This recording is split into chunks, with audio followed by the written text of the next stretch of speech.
Hola, hola, bienvenidos y bienvenidas a un episodio más de Reinventadas. Mi nombre es Darinka Beltrán. Brigitte Beltrán por acá.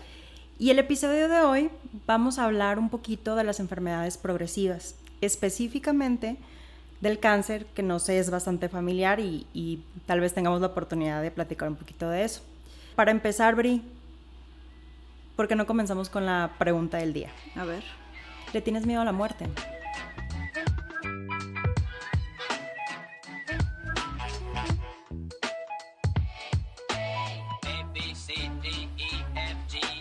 Qué buena pregunta. ¿Le tienes miedo a la muerte?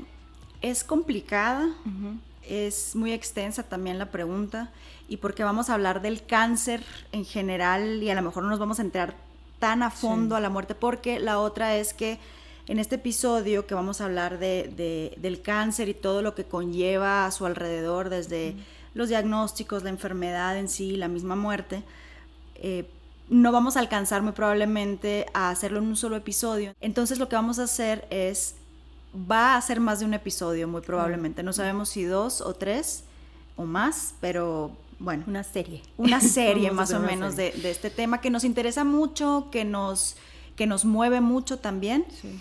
Y bueno, volviendo a tu pregunta, yo creo que la muerte no nos enseñan a vivirla como se debería, de alguna manera. Sigue siendo un tabú, más allá de que en nuestra cultura la muerte ha estado presente siempre. A mí no me da miedo morirme, pero esto no es algo de siempre. A mí me daba mucho miedo morirme. De hecho, yo creía que me iba a morir muy joven. Toda mi vida pensé que me iba a morir joven. ¿Por qué? No sé. Y sabes que es algo que alguna vez platiqué con algunos de mis amigos y amigas, y ellos también tenían esa noción, incluso mi hermano también. Sí. Y creo que tiene que ver, no sé si es algo generacional, no sé si es una especie de algún estrés, algo con lo que no sabíamos lidiar y que nos era más fácil creer que íbamos a morir jóvenes por una cuestión de ansiedad. Sí.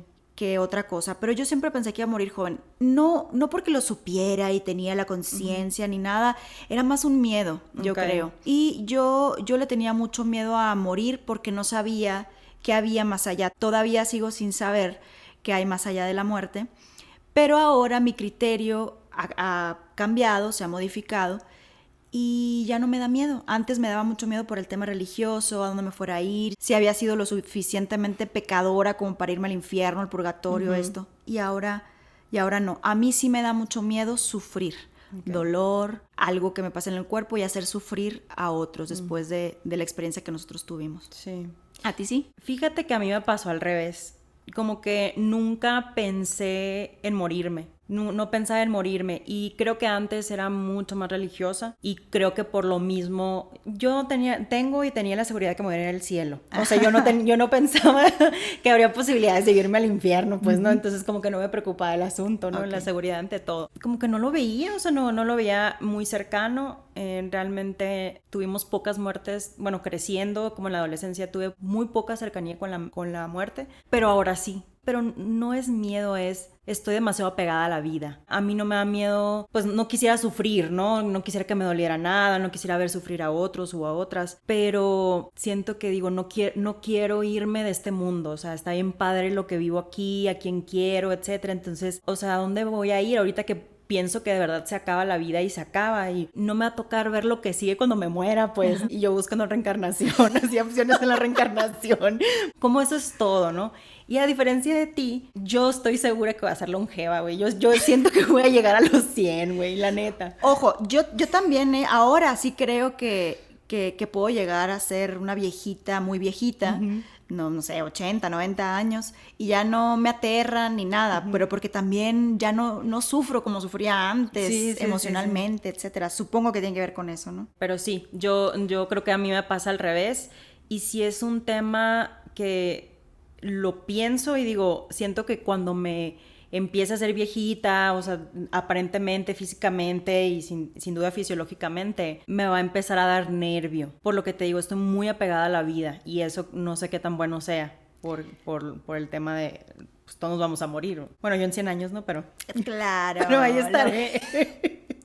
Oye, y bueno, datos que yo me puse a leer, la verdad no durante el momento en el que padeció mi papá el cáncer, mucho después, incluso para este podcast, para este episodio, fue que la principal causa de muerte en el mundo, según la OMS, es el cáncer de diferentes tipos. En México ocupa el tercer lugar en muertes el cáncer. No violentas. No violentas, sí, no violentas.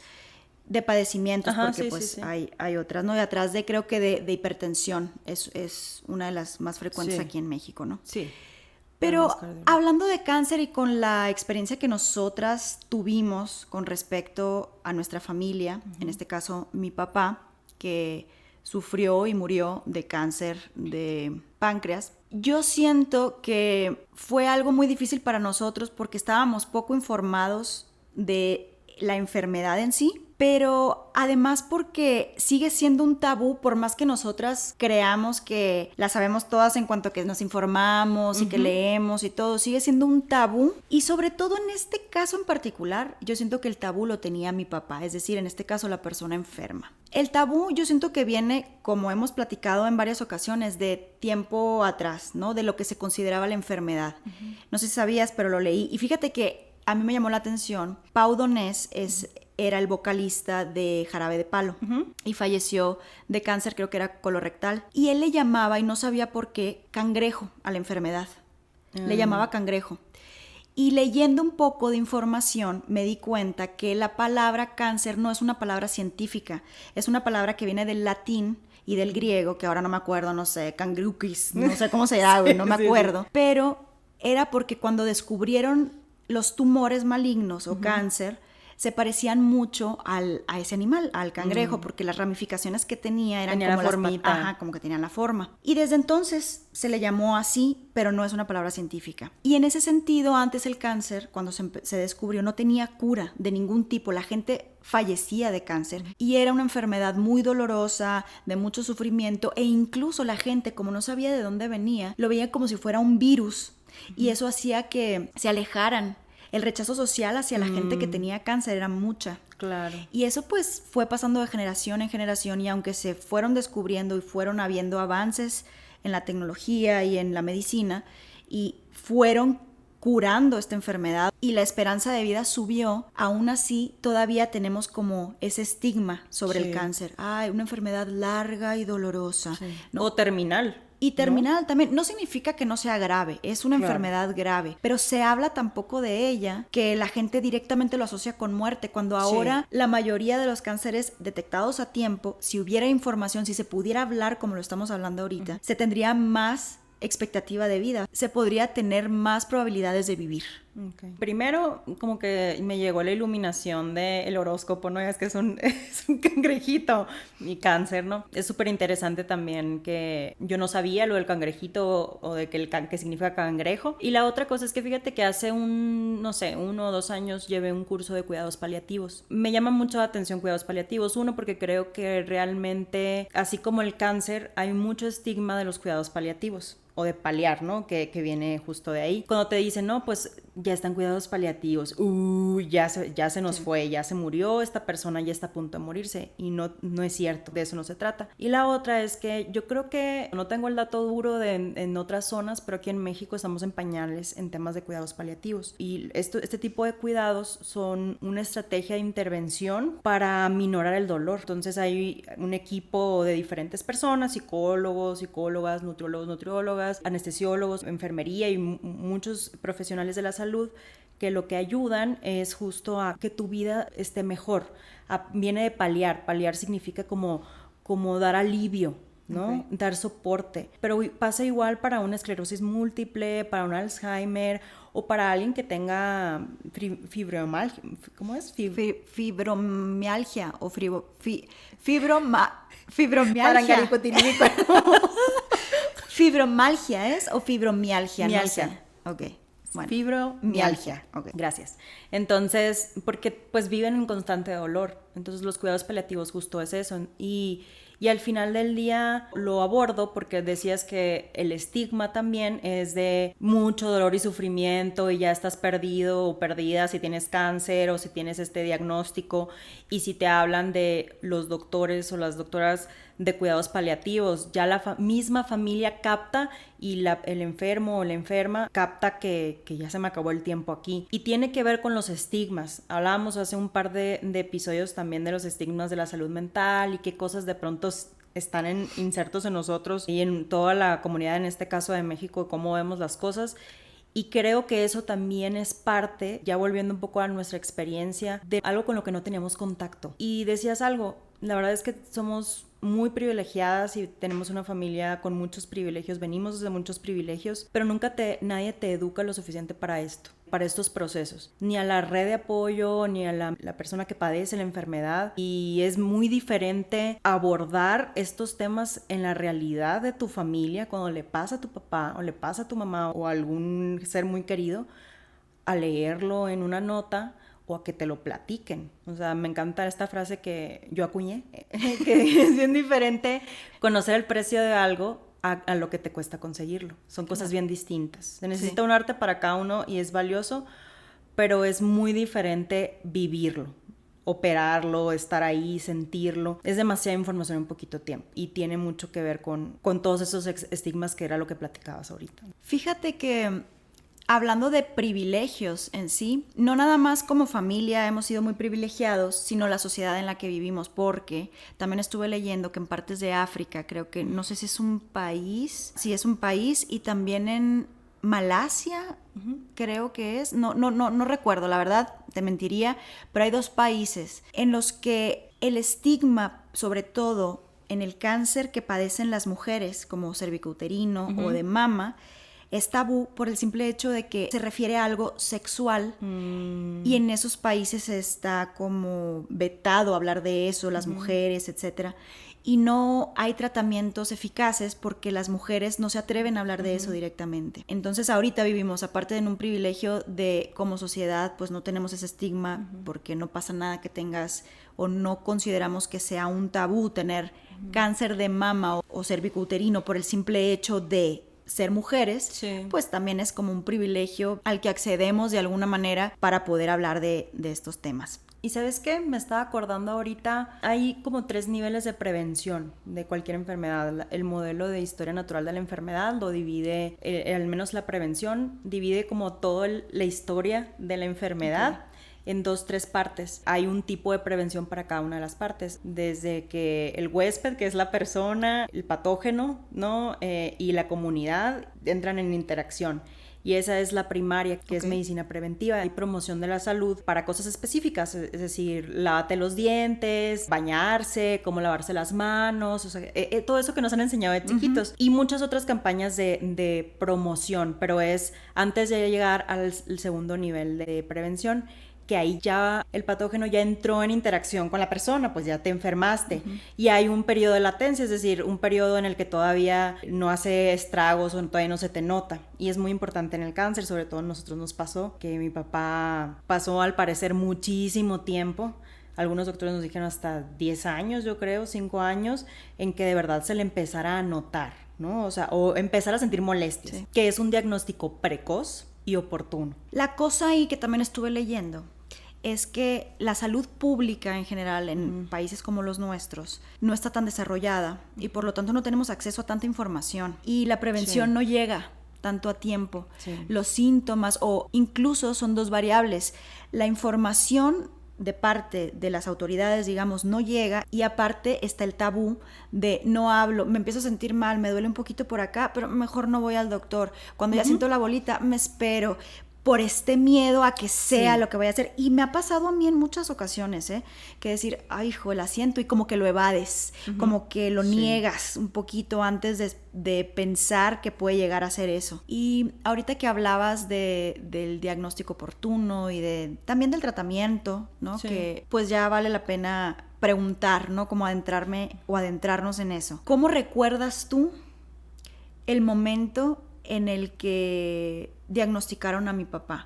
Sé que tuvo varias etapas por lo que mi papá fue pasando, pero ¿cómo lo recuerdas tú?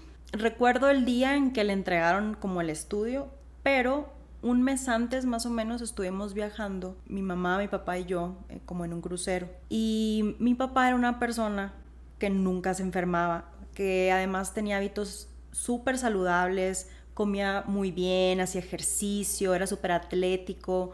De verdad se enfermaba cada 2 años de resfriado, una cosa así. Pero eso sí, cuando se enfermaba, se encapuchaba, ya sabes, de que Vicks por todas partes. Se cuidaba un montón, mi papá se cuidaba un montón, la verdad, ¿no? Era muy disciplinado cuando se tenía que tomar pastillas y demás. Mi papá también tenía esta etiqueta, le hacíamos mucha carrilla porque era mi mamá le decía a veces papelero, ¿no? Papelero quiere decir como muy exagerado ante ciertos síntomas. Como nunca se enfermaba, le dolía tantito la uña y ay, no, entonces mi mamá que es bien 4x4, pues no le era suficiente a mi mamá, ¿no? El punto es, quería este contexto porque durante el viaje mi papá se empezó a sentir muy mal, le empezó a dar mucho dolor de estómago. Fue con el doctor del viaje y demás y es gastritis, o sea, todos los síntomas son de gastritis o una colitis, por el cambio de comida, porque hacía unas semanas antes del viaje había comido algo que le había irritado mucho. Entonces, durante el viaje, que sí fue un viaje como de 2 semanas, o sea, estuvimos a punto de regresar, porque mi papá estaba muy incómodo, no quería comer y demás, y pues mi mamá se preocupó, y pues yo también, pero de verdad creíamos que no nada más estaba como demasiado exagerando, pues, o sea, que no era así. Eso después, al menos a mí me generó mucha culpa, pero ya llegando al punto de lo que preguntabas, llegó y se hizo estudios, y en una de esas se fue a hacer, creo, una tomografía, y le entregaron los resultados. Entonces yo me acuerdo que fue un viernes, porque mi hermano y los niños iban a comer los viernes. Entonces yo ya estaba ahí, estaba mi mamá haciendo la comida y llega mi papá y ya leyendo las hojas, el estudio. Y yo me acerqué con mi papá. ¿Qué onda, papá? Le dije, ¿cómo te fue? Y yo dije, no sé, colitis, o sea, colitis así. Así de lejos, yo al menos sentía la posibilidad de que alguno de ustedes se enfermara gravemente. Así de lejos, ¿no? Y mi papá, no sé si lo voy a alcanzar a describir correctamente, pero me volteó a ver y era muy gracioso, era muy sarcástico, era pesado en sus bromas. Y me dijo, riéndose, me dijo, me voy a morir. Pero me lo dijo así con una risa, así como cuando todo estaba bien y de que no, ya me voy a morir mañana, decía esas bromas. Y yo, ya, papá. Me lo dijo de una manera que hoy lo recuerdo ya distinto, ¿no? Entonces dejó el papel y se fue al baño a lavar las manos, ¿no? Y yo agarré el papel y lo empecé a leer. Y pues no conozco la jerga médica, pero medio yo empecé a googlear todo, ¿no? La mujer que quiere saber todo en el momento. Y dije, a la torre, sí es algo, o sea, sí tiene algo. Y justo en eso entró mi hermano y le dije, oye Marlo, le dije, ¿ya hablaste con mi papá? Y me dijo, no, ¿por qué? Dice, creo que no le fue bien en sus estudios. Y se fue y se quedaron en la estancia. Y mi mamá, ¿qué pasó? Mi mamá revolviendo la sopa. Y yo me quedé sola y se fueron a tener una conversación con un médico y mandaron a hacer algunos estudios y de ahí se detonó prácticamente todo. Yo no sé cómo lo viviste tú o cuándo te hablaron. Creo que eso es algo que hasta ahorita también voy captando, que a ti te tocó en gran parte vivirlo de lejos, o al menos la noticia. Pero yo me quedé en shock todo ese día. Y yo no sé cómo, Brineta. Después de ahí fui a dar un curso. Y me acuerdo que fui por un café y por X o Y, mi novio entonces me lo encontré ahí. Así, y me dijo, ¿qué onda? ¿Cómo estás? Y se subió conmigo al carro. Y le dije, mi papá tiene cáncer. Y me solté llorando y ahí fui a dar un curso de motivación. De motivación, así, ¿no? Y yo, así nomás de que todo se puede en esta vida. Yo no sé cómo le hice así, ¿no? Pero ese fue mi acercamiento al diagnóstico de mi papá. ¿Y tú? Yo estaba en la Ciudad de México, yo ya estaba aquí. Hablando un poquito de lo que decías hace rato, de que mi papá cuando se fueron de viaje andaba como con estos dolores y todo. Cabe aclarar que no empezó ahí. Sus dolores empezaron mucho antes. Llevaba como 3 meses mi papá, creo, o un poquito más, como que, me duele un poquito la panza y me duele un poquito acá. Y había ido él a varios gastroenterólogos. Primero fue a uno que le dijo que no era nada, que probablemente era gastritis crónica. Otro creo que le dijo que podía ser colitis nerviosa por estrés. Y fue a 2 un par de veces Sí, me y acuerdo, creo que le dijeron lo mismo y lo diagnosticaron con eso sin hacerle estudios más profundos. No le hicieron una colonoscopía, no le hicieron una endoscopía, nada, simplemente los síntomas cabían en un cuadro de ese tipo. Sobre todo porque él era una persona muy sana y los doctores lo sabían y sus estudios generales salían bien realmente. Ninguno de nosotros creo que estaba preocupado por eso, pero sí ya pasando el tiempo se nos hacía raro que siguiera ahí, pero mi papá estaba muy estresado por el tema del trabajo y pensábamos que realmente podía hacer eso, partiendo de ahí. Cuando ustedes volvieron de ese viaje, te digo, seguía aquí en la Ciudad de México, pero recuerdo que tenía noción de que se iba a hacer estudios, como que el doctor con el que ya había vuelto le dijo, a ver, para que te quedes tranquilo, como diciendo, ya deja de fregar, deja de venir tanto, ¿no? Para que te quedes tranquilo te voy a mandar a hacer un TAC contrastado, que es un diagnóstico por imágenes, y ahí, en ese diagnóstico, que es el que leyó la interpretación, es en donde salió el tumor. Yo estaba en la Ciudad de México, como te digo, y me acuerdo que me dijeron como que tu papá ya le llegaron los estudios, y yo, ¿Mi mamá te avisó? Creo que fue mi mamá, yo no recuerdo muy bien, fue un mensajito, y me dijo, lo más probable es que tu papá tenga cáncer, algo así, ¿no? Y yo recuerdo haber leído ese mensaje y haber hecho así como leer y volver a leer, como sin entender la palabra, probablemente por este mismo tabú. Sí. Porque cáncer directamente te lleva a muerte. Tan es así que mi papá, lo primero que me dice es que te dijo fue, me voy a morir. Seguramente cuando él leyó eso y lo vio y decía, porque seguramente, creo que decía algo así como lesión intra, no sé qué, de tal tamaño. Por tanto, en el cabeza. ¿Dónde era? Cabeza y cuello. Sí. Estaba, porque es que están en un limbo entre cabeza y cuello. Entonces, de páncreas. De páncreas, ¿no? Sí, de páncreas. De tanto por tanto, yo creo que durante 2 años me aprendí el párrafo. Sí, me queda claro. Y eso, te digo, yo no lo leí, ustedes lo leyeron y mi mamá me dijo eso, pero me dijo, pero están hablando con el que era un doctor en el que mi papá confiaba en ese momento. Un investigador de cáncer. Un investigador de cáncer, un PhD. Y yo dije, a la madre, no entiendo la palabra cáncer. Y estaba sentada en el sillón, me acuerdo, y le dije, ay no, algo así, dije como le dije a Nico, mi papá tiene cáncer, pero era como una pregunta, lo hice como una pregunta, mi papá tiene cáncer, o sea, como si no me cabía, no me cupiera en el cerebro que mi papá pudiera tener cáncer, pero a la vez como que dije, ok, pues sí, pero es mi papá, entonces cualquier tipo de cáncer, sin saber yo, porque no estaba informada en qué tan grave podía ser ese tipo de cáncer, pues dije, no lo vi como una posibilidad, la muerte como tal, más que inconscientemente. Y me dice mi esposo como que, ¿pero cómo? ¿Estás segura? Pues me dice que lo más probable es que sí. Y yo lo viví muy tranquila. No recuerdo haber sentido miedo, sentí como, siento que se me subió un escalofrío, pero por la palabra, pero no por dimensionar lo que estaba sucediendo. Así es como realmente lo viví yo. Y ahorita hablando un poco de cómo lo viviste tú y cómo lo viví yo, y recordando cómo fue el antecedente de mi papá en cuanto a lo que sentía y le dolía, y cómo los doctores le dijeron lo que tenía, que supuestamente era una gastritis crónica o una colitis por estrés, vuelvo un poco a la falta de información que hay incluso en el cuerpo médico, porque un diagnóstico a tiempo es muy importante, y yo entiendo que una persona como mi papá, pues no te esperas que siendo tan sano tenga un cáncer de páncreas, porque nunca se enfermaba, no le daba ni tos, básicamente, ¿no? Pero el tema está en que una persona de su edad, siendo hombre, porque también hay más incidencia de cáncer de páncreas en hombres, no lo hayan mandado de una, después de ya llevar 2 meses teniendo ese problema, a que se hiciera directamente el TAC. Sí. ¿No? Lo dejaron como unos 2 meses más, etcétera. Igualmente, mi papá ya tenía cáncer de páncreas y muy probablemente tenía metástasis desde que se lo descubrieron. Exactamente. No lo pudieron operar porque estaba muy pegado a una arteria muy importante, y decidieron ver si lo podían reducir para después ver si lo podían operar. Eso fue lo que sucedió. Pero creo que más allá de que el diagnóstico ya estaba muy tardío, porque mi papá no tuvo síntomas antes, muy probablemente lo que nos decían era que el cáncer se había gestado desde hacía 5 o 6 años, se fue haciendo grande y grande y grande hasta llegar al tamaño que fue.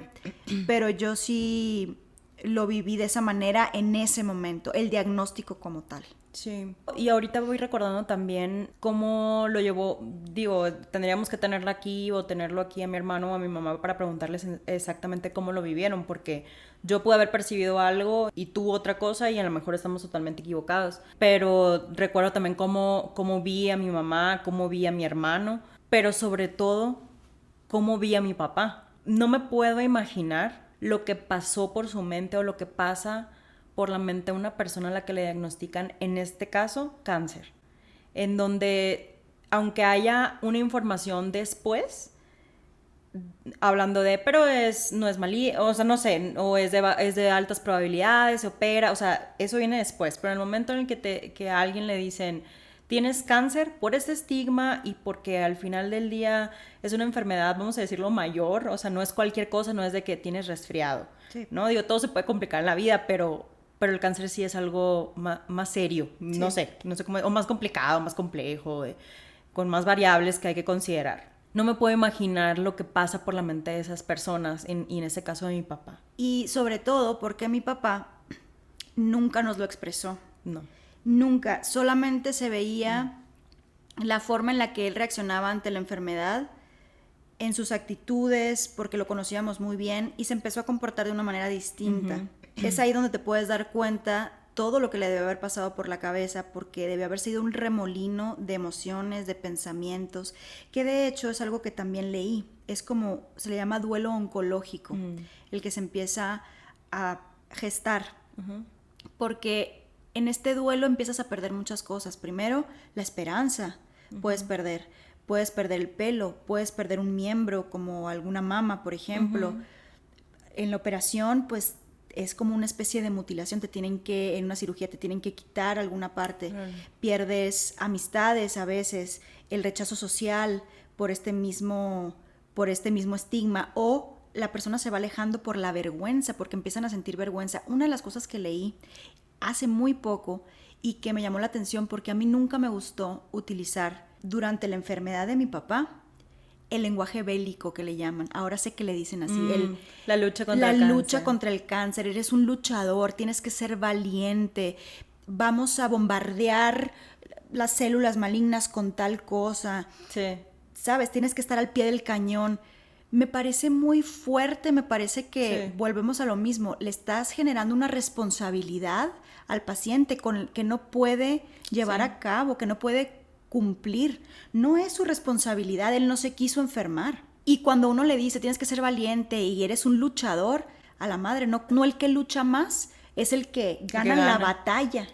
Entonces después hay hasta un tema de no lo logré, o no lo estoy logrando, no estoy haciendo lo suficiente, y tú tienes muchos cangrejitos adentro, como no estás haciendo lo suficiente, o sea, no, incluso no me di cuenta hasta mucho tiempo después, y también platicándolo contigo, porque empieza justo en el diagnóstico, empiezan etapas. Para empezar, como venados lampareados todos, ¿qué sigue? Es una segunda opinión, una tercera opinión, ¿qué estudios? ¿Qué tendríamos que hacer? El seguro, a la maíz, o sea, es una cascada de variables, ¿no? O sea, si tienes que cancelar compromisos, si tienes dinero para poder solventar los gastos de siquiera el diagnóstico, el terminar de diagnosticarlo, estudios, si tienes tiempo, si puedes, ¿no? En nuestro caso, desde mucho privilegio, sí se pudo, incluso tomar 2 o 3 opiniones después, y todos confirmaron eso. Pero es demasiada incertidumbre, es un periodo, sí, yo creo que toda la enfermedad, por más que te den una prognosis de la enfermedad y los doctores te digan probablemente pase esto y así, sigue siendo incertidumbre, porque todo puede cambiar de la noche a la mañana. Están la familia y sobre todo yo creo que el enfermo, estábamos como con una venda negra en los ojos, ahí te vas, resuélvelo. Nadie te prepara para esto, o sea, no es como que hay un módulo de qué hacer después de que te dicen, o sea, sí los hay, de hecho, ¿no? Sí hay personas que sí los hacen. Volvemos como a la cultura, volvemos a la cultura misma de las redes de apoyo de la familia, del enfermo, que se acerquen a ver qué onda respecto a eso.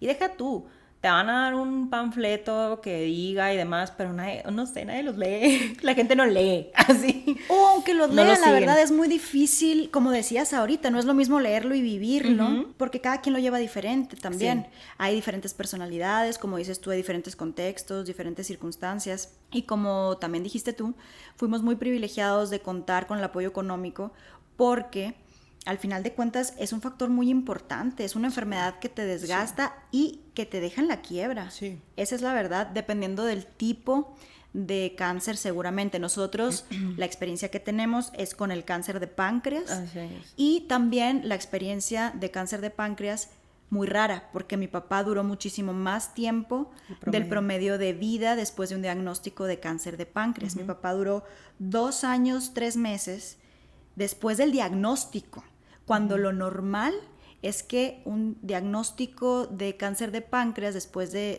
ese, sobre todo en la fase en la que lo agarró mi papá, es como de 4 a 6 meses, me parece, o de, Sí, ¿no? 6 a 9. O de 6 a 9, bueno, pero es muchísimo más, lo excedió el doble y un poquito más. Sí, claro. Que eso lo hizo también para la familia muy, muy desgastante. Entonces la información no nada más es para el paciente, No.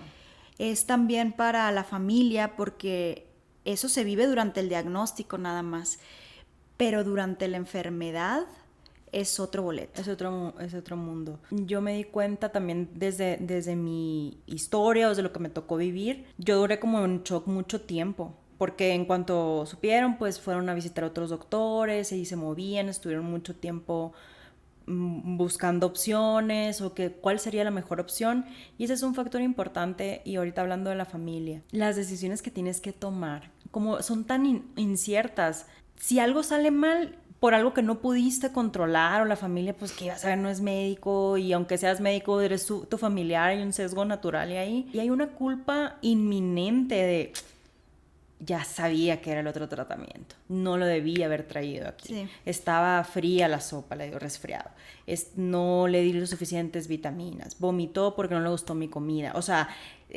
culpa tras culpa. Culpa tras culpa, ¿no? Y hablabas ahorita también del duelo. Realmente creo que incluso la persona que tiene la enfermedad y la familia, si es que la persona tiene una familia, que esa es otra cosa, ¿no? Sí. Que probablemente hablaremos durante este episodio y el próximo, las redes de apoyo y el sistema que apoya al paciente, ¿no?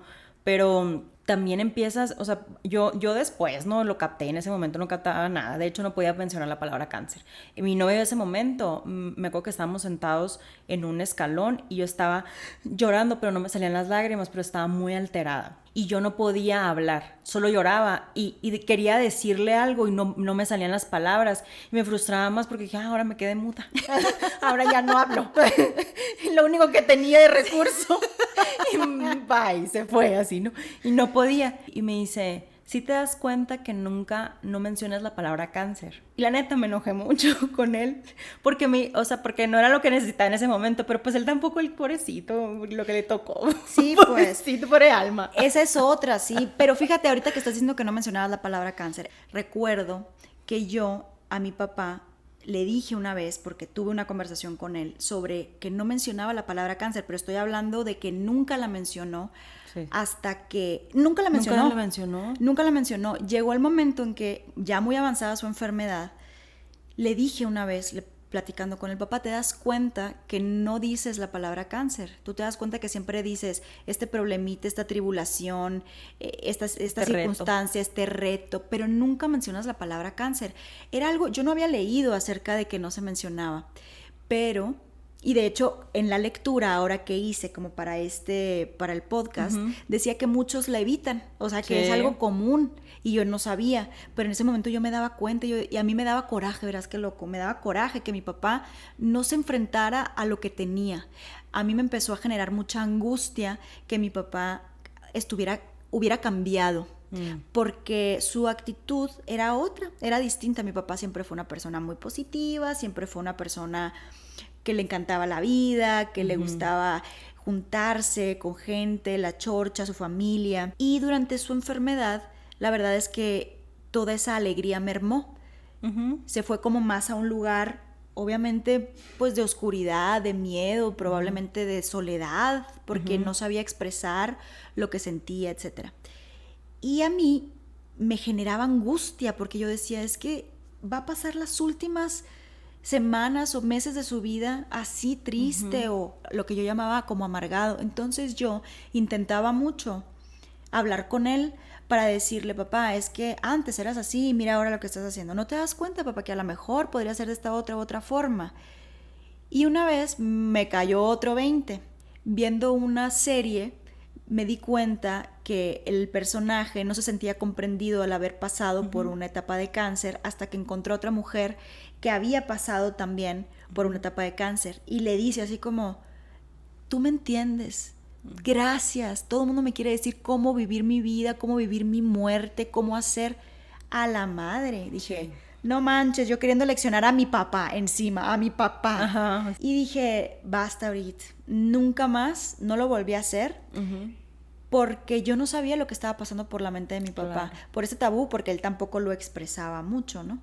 Pero eso es algo que me pasó a mí con este tema de que tú tampoco lo podías mencionar. Esto muy probablemente fue al principio. Sí, ¿no? Fue muy al principio, bien chistoso, digo, por ahí, aunque yo siempre busco las evidencias y susténtalo y está en formato APA, así, ajá. ¿No? También tengo un lado místico y espiritual, así de que, ay, pasó una libélula, o sea, que me querrá decir la vida y así, ¿sabes? Pero pues, no sé, siento que lo necesito en mi vida. El punto es, en mi caso, justo cuando diagnosticaron a mi papá, entré a hacer mi segunda carrera, que fue psicología. Y justo duró lo que duró mi papá. Entonces, para mí, no fue una coincidencia, era algo que de verdad no lo iba a lograr si no tenía ese soporte, porque la neta aprendí muchas cosas, entendí muchas cosas, tuve mucho soporte de muchos maestros y maestras, tanatólogos. Me acuerdo que me ayudó mucho después a poder mencionar la palabra, a entender qué estaba pasando. Me atrevo a decir que a todos nos pasó el quererle decir a mi papá esas diferencias, porque creo que sigue siendo el mismo duelo de la familia, porque hay un montón de pérdidas. Para mí primero fue la pérdida de saber que papá no es para siempre. Ahí es donde me di cuenta que dije, en la maíz, o sea, si esto sale bien, me salvé, pero puede que no, hay altas probabilidades de que no. Y dije, a la torre, ese fue mi primer duelo, eso creo que era lo que pasaba. Entonces después empiezo a ver literal cómo cambia la dinámica, porque esa es otra cosa, güey.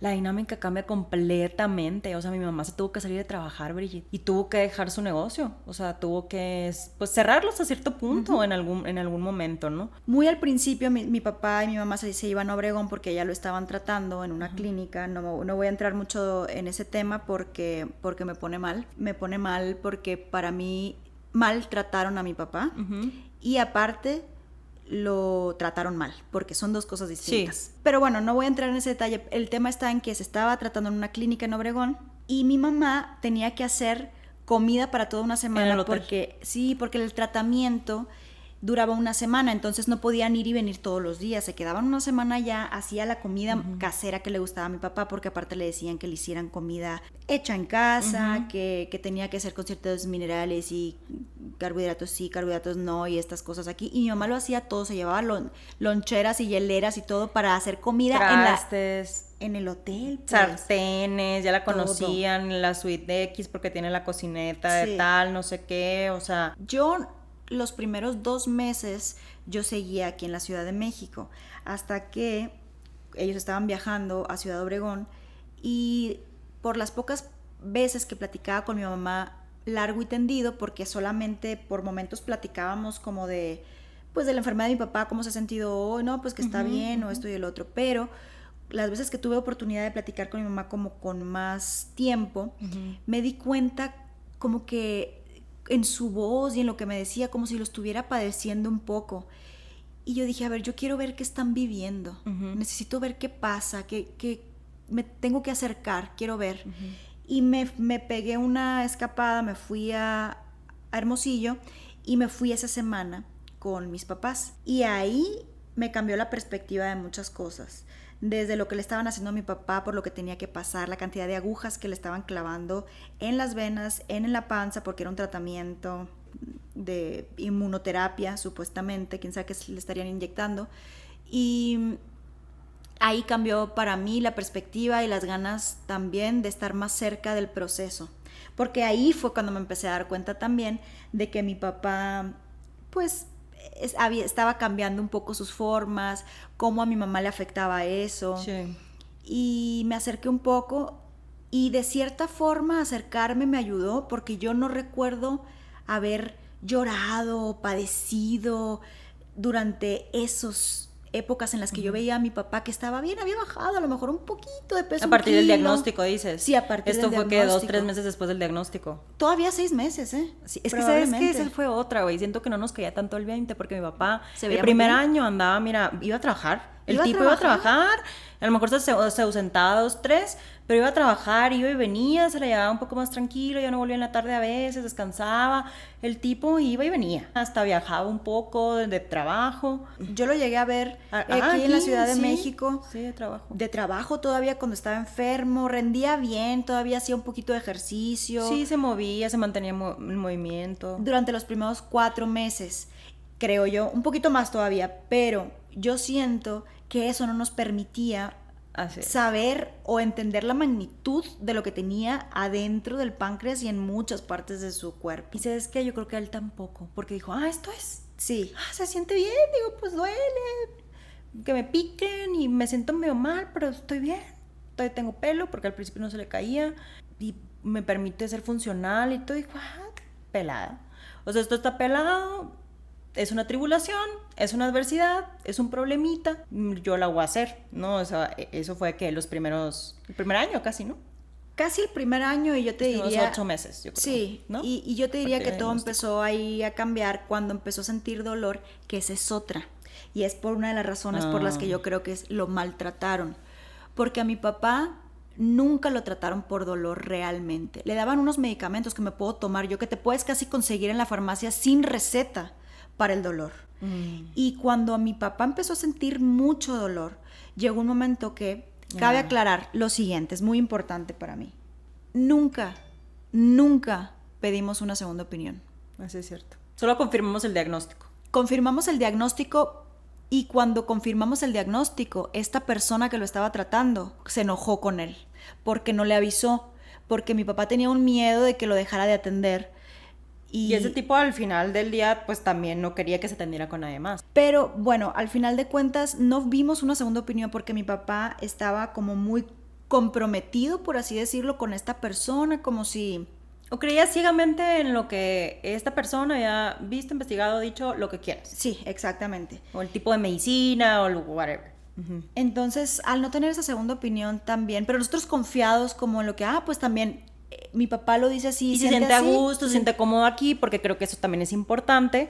Al final del día, eso es algo, por ejemplo, que se me hace bien complicado en estos procesos, sobre todo a la hora de diagnosticar. Es súper importante el diagnóstico concreto, es decir, que se diagnostique correctamente. Exacto. Que eso fue lo que le pasó al principio, que no le diagnosticaban correctamente hasta que se hizo, porque ándale, pues vete a hacer una cosa y fue cáncer, ¿no? Pero incluso yo estoy convencida que estuvo diagnosticado mal incluso después del diagnóstico de cáncer. ¿Por qué? Porque a un paciente al que se le diagnostica cáncer hay que hacerle lo que se le llama un PET scan, que es como a nivel molecular para saber si hay moléculas escapadas de ese tumor que originalmente está en un órgano, a ver si se fue a otros lados. Y después mi papá tuvo metástasis en hígado, metástasis en hueso, metástasis en cerebro, pero yo estoy casi convencida que ya tenía metástasis en hígado. Sin embargo, esta persona jamás le mandó a hacer un PET scan, por lo tanto, durante el primer año no supimos si tenía metástasis. Sí. En el momento en que le hicieron el PET scan, salió que tenía metástasis. Es muy difícil también mediar como familia o en este caso, por ejemplo, mi mamá, que fue como el cuidador primario mucho tiempo, las decisiones, porque al final del día es decisión del paciente, mientras esté en condiciones cognitivas, ¿no? Y racionales y demás. Y por ahí la red de apoyo, pues obviamente tiene una influencia fuerte. Y hablo de red de apoyo, pues no sé, personas que apoyan primariamente al paciente, incluso su familia, ¿no? Normalmente las familias son las redes de apoyo primarias de la persona con la enfermedad. Entonces, mi papá, eso era lo que quería. Tú siempre sugeriste una segunda opinión, recuerdo. Yo no sé, estaba en el limbo todavía y mi hermano también creía mucho. Mi hermano influía mucho también con mis papás, también pues no sé si por estar más grande o no lo sé. Entonces, al final se tomó esa decisión, pero porque también era lo que él quería. Yo lo que quiero poner en la mesa es que difícil cuando tú sospechas que algo turbio sucede y el paciente o la paciente está casado con que sí, un huevo me voy a pasar por la cara y con todo respeto a los que creen en eso, ¿no? Y la otra es, nunca le mandaron a hacer el PET porque no iba en la línea de sus investigaciones y no era esta medicina tradicional, por así decirlo. De hecho, cuando le mandaron a hacer el PET, no, ese no ayuda, dijeron, porque ellos veían otro tipo de inflamaciones y dicen, se va con el tratamiento, se inflama o no sé qué cosas y de todos modos va a aparecer eso. De hecho, tenían muy crucificada, no voy a entrar más en detalles, pero la medicina tradicional. Entonces, por eso nunca se lo mandaron a hacer, que hoy entendemos que pues que sí hacía falta. Que sí hacía falta hacerles el PET. Pues sí, la verdad es que, como dijimos al principio, es un tema muy extenso que involucra a muchas personas, involucra muchas variables, emociones, sentimientos, tiempos, dinero, y que hablando un poco también, bueno, como para ir cerrando, de dinero y de lo que hablamos ahorita, porque no somos expertas, pero se aprende mucho cuando tienes experiencias de cierto tipo, y en este caso nosotros, toda la familia, empezamos a conocer mucho acerca del cáncer, tipos de tratamiento y los estudios que normalmente se piden o se hacen para tanto diagnóstico como para tratamiento del cáncer. Ahorita mencionamos el TAC, que es una tomografía axial computarizada. Hay con y sin contraste. Generalmente los tumores, por lo que hemos aprendido, se pueden ver más cuando hay contraste y sobre todo un poco llegarle al tamaño.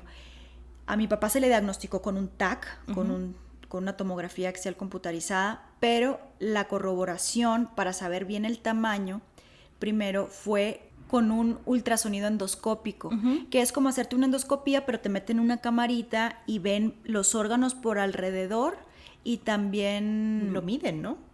En este caso mide la bolita. Sí, miden la bolita. Y te le toman fotos y todo, ¿verdad? Sí, te dicen todo y cuánto mide, ¿no? Ahí es cuando supimos exactamente cuánto medía. Eso fue la endoscopía, ¿no? Un ultrasonido endoscópico. Después hablamos ahorita del PET scan. Es muy parecido a la tomografía. También TAC. Es un diagnóstico por imágenes. TAC y tomografía es lo mismo. Es lo mismo. Okay.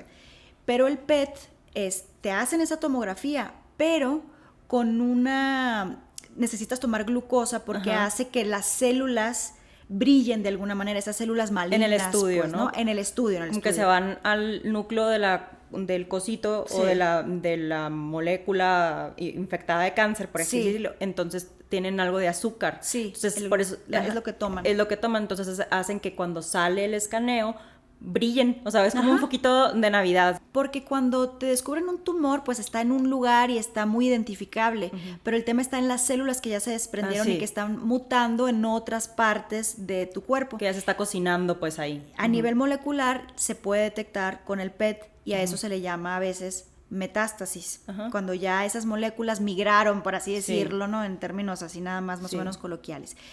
El PET scan es un estudio que no todos los hospitales tienen. Lo tienen el aparato, ¿no? El aparato es un aparato muy especializado, no hay en todas las ciudades, no hay. La tomografía sí, generalmente hay en todos lados, pero el PET scan no, y también es un estudio muy costoso. En general los estudios son muy costosos. Incluso en el Seguro Social, porque estuve investigando y son caros y las cirugías también son caras. Por eso es una enfermedad cara, porque se requiere de mucho diagnóstico. Súmale la cantidad... Y monitoreo. Porque súmale también la cantidad de estudios de sangre que hay que hacer, uno tras otro, los medicamentos son muy caros, etc. Y eso sí, el paciente o la paciente no tienen enfermedades adyacentes, es decir, no tiene diabetes, no tiene hipertensión, que hay que controlar el doble, ¿sabes? O hay que monitorear, o tenían tomaban ya medicamentos controlados de otro tipo, etcétera. Gracias a Dios no fue nuestro tema, o sea, creo que eso también, mi papá no estaba enfermo de nada, no era hipertenso, no tenía diabetes, no tenía ninguna enfermedad crónica hasta ese momento, ¿no? Y la otra es acerca de los TACs, algo muy importante es que funcionan a través de radiación. Sí, ¿no? Sí. Entonces, no es como que te puedes andar haciendo la taquiza, literal. Literal. O sea, cada mes de que a ver si tiene un TAC para mí, Sí, pues no. no. De hecho, es recomendado, es muy peligroso porque es a través de radiación. Si acaso cada 2 años y dependiendo de la enfermedad, pues se tienen que hacer para monitorear. No es recomendable más bien hacerte TACs tan seguido, no, esa es otra. Por eso es algo que te recomienda el médico, en el mejor de los casos, para no quemar esos cartuchos, ¿no? Para más bien conciliar un diagnóstico. Pero bueno, eso es como la jerga que aprendimos más, muchas otras cosas.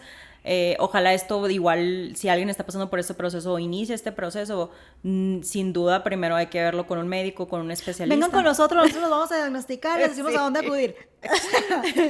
Pero al menos es algo que van a estar escuchando en el proceso de diagnóstico, para que se les pueda hacer familiar y sin duda pues esto hay que checarlo con el médico tratante, ¿no? El especialista, oncólogo, ellos deberían de dar la información de esto, ¿no? Pero por si esto ayuda a alguien, creo que es información valiosa. Así es. Bueno, pues hasta aquí vamos a dejar yo creo este episodio, porque da para mucho y como comentamos vamos a hacer entre 3 y 4 episodios al respecto. Fue algo muy importante en nuestras vidas, que nos marcó, que nos enseñó también muchas cosas y pues vamos a seguir platicando de eso porque es algo que nos late hablar, por si les sirve a más gente, pero también como estamos, por lo que estamos aquí, como una manera como de expresarnos y de desahogarnos también, ¿no? Claro, y creo que en el caso de los dos, justo como el nombre del podcast fue un habilitador para reinventarnos en muchos sentidos, al menos de mi parte sí. Entonces, pues yo creo que nos vemos en el próximo episodio. Así es. Bye.